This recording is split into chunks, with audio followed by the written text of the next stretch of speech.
Pertarungan antara bekas murid dan murid politik. Siapakah yang akan menundukkan siapa? Seorang anak muda DAP yang baru naik kini berdepan bekas ketuanya sendiri dalam gelanggang Tanjung Papat. Apakah rakyat Sandakan masih setia pada yang lama atau mereka mahu nafas baru dari generasi muda? Salam sejahtera. Kembali lagi di channel Arena Rakyat, tempat isu jadi bualan. Tuan-tuan dan puan-puan sekalian, di Sandakan, suasana politik semakin panas menjelang pilihan raya negeri Sabah kali ke-17. Kerusi Dun Tanjung Papat kini menjadi perhatian apabila calon muda DAP Tan Zu Ching menyatakan keyakinan tinggi untuk mempertahankan kawasan itu, walaupun harus menentang figura berpengaruh dan penyandang kerusi Datuk Frankie Poon yang kini bersama Parti Kesejahteraan Demokratik Rakyat KDM. Zu Ching hanya berusia 29 tahun, membawa semangat baharu dengan mesej yang jelas. Suara anak muda mesti didengar di peringkat dasar negeri. Baginya, politik bukan sekadar tentang pengaruh atau pengalaman panjang, tetapi tentang pemahaman terhadap keperluan masyarakat masa kini. Tuan-tuan dan puan-puan sekalian, beliau menekankan peranan belia dan graduan muda dalam membangunkan semula Sandakan, sebuah bandar yang pernah menjadi nadi ekonomi Sabah. Zu Ching mahu menarik lebih ramai anak muda yang berhijrah keluar untuk kembali dan menyumbang kepada pembangunan daerah ini.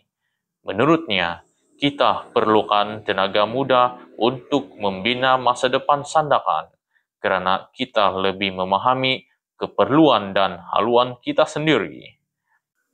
Tuan-tuan dan puan-puan sekalian, dalam masa yang sama, calon muda ini tidak datang dengan janji kosong. Antara rekod kerjanya termasuk memohon peruntukan daripada Kementerian Pelancongan, Seni dan Budaya (MOTSC) bagi kerja pembersihan di Kampung Simsim, salah satu destinasi pelancongan utama di Sandakan. Langkah kecil tetapi bermakna ini menunjukkan keprihatinannya terhadap kebersihan dan tarikan pelancong setempat. Menariknya, Zu Ching membesar dalam keluarga penjajah, satu pengalaman yang membentuk kepekaannya terhadap isu ekonomi rakyat kecil. Beliau mahu membantu peniaga kecil menyesuaikan diri dengan era digital agar mereka tidak ketinggalan dalam arus pendigitalan yang semakin pantas. Katanya, saya faham cabaran penjajah.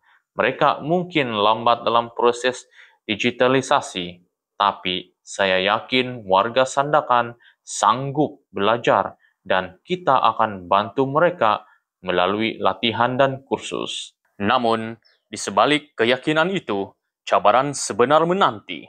Lawannya bukan calang-calang. Datuk Frankie Poon, bekas pengerusi DAP Sabah dan penyandang 2 penggal Tanjung Papat. Frankie pernah memenangi kerusi ini 2 kali berturut-turut, menjadikannya antara kubu paling kukuh DAP di pantai timur Sabah. Kini, selepas keluar daripada DAP dan menyertai KDM, beliau cuba mempertahankan kerusi itu atas tiket Parti Baharu. Tuan-tuan dan puan-puan sekalian, keputusan Frankie meninggalkan DAP pada 11 Oktober lalu bersama pemimpin wanita parti itu, Liao Fui Fui, dianggap mengejutkan ramai. Mereka menyatakan keputusan dibuat selepas menilai perkembangan dalaman parti. Namun, langkah itu sekaligus membuka ruang kepada pertandingan yang lebih menarik antara generasi lama dan baharu, antara mentor dan murid politik.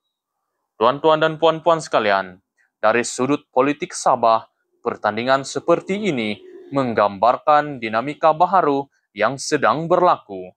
Ramai pemerhati melihat Dun Tanjung Papat sebagai ujian penting untuk DAP. Adakah akar umbi masih setia kepada parti atau kepada individu yang pernah mewakilinya? Bagi KDM pula, peluang ini boleh menjadikan titik tolak untuk menembusi kawasan bandar yang sebelum ini dianggap kawasan DAP.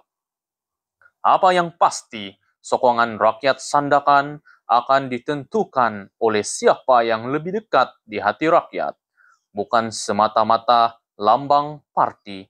Faktor usia mungkin menjadi kelebihan buat Zuching, tetapi pengalaman dan reputasi lama Frankie juga tidak boleh dipandang ringan.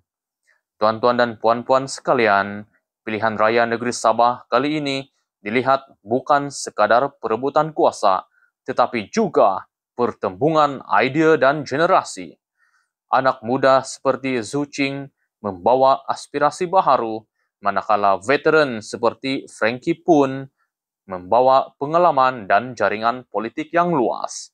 Persoalannya kini, mampukah semangat anak muda mengubah arus di Sandakan atau pengalaman lama tetap menjadi taruhan kemenangan? Jadi, pertarungan antara guru dan murid politik ini bakal menjadi satu yang paling menarik dalam PRN Sabah kali ini. Tapi Anda bagaimana? Adakah rakyat Tanjung Papat akan memilih tenaga baharu dari DAP atau kekal bersama pemimpin lama yang kini bersama KDM? Kongsikan pandangan Anda di ruangan komen. Terima kasih kerana setia bersama Arena Rakyat, tempat tisu jadi buala.